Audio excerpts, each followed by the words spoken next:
नमस्कार, धर्म ज्ञान के दर्शकों का स्वागत है और मैं हूं आपके साथ कविता राणा। ज्योतिष शास्त्र एक ऐसी प्राचीन विद्या है जिसमें व्यक्ति का भाग्य समाहित है, या फिर आप इसे भाग्य को समझने की कुंजी कह सकते हैं।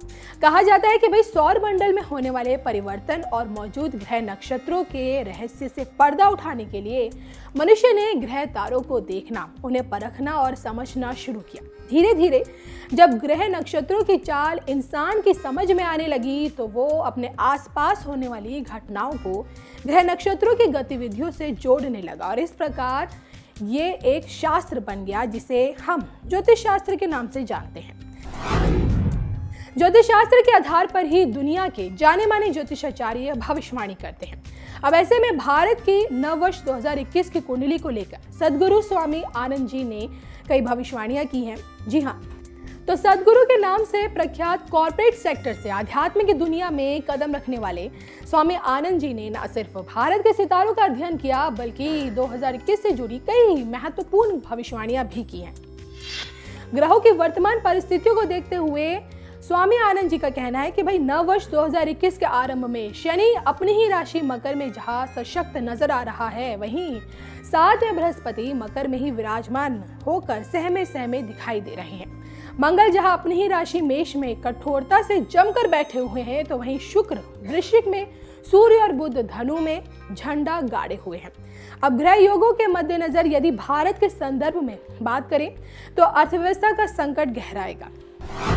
शेयर बाजार नित्य नई ऊंचाई पर पहुंचकर पहले ललचाएगा, फिर अचानक गोता लगाकर बेड़ा गर्क कराएगा।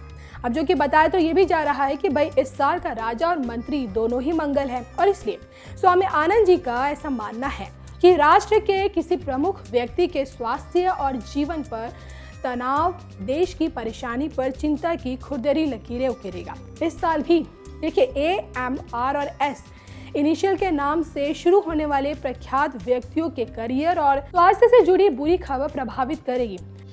देश छोटे बड़े विवाद, झगड़े, आंदोलन से बेचैन हो सकते हैं। घर से लेकर देश और विदेश तक छोटे और बड़े विवाद बढ़ेंगे, झूठी बातें सत्य का स्थान लेंगी।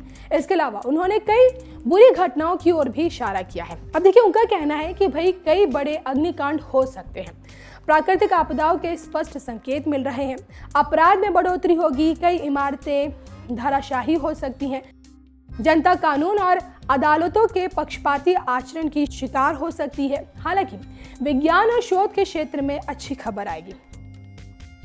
फिलहाल तो 75 दिनों से भी ऊपर हो चुके किसान आंदोलन की आग बुझने का नाम नहीं ले रही है। दोनों तरफ से कोई झुकने को तैयार नहीं और ऐसे में स्वामी आनंद जी की भविष्यवाणियां देखिए अब हकीकत का अगर रूप लेती हैं और अप्रिय घटनाएं घटती हैं या नहीं, ये तो वक्त ही बताएगा। लेकिन देश को सतर्क रहने की बेहद जरूरत है।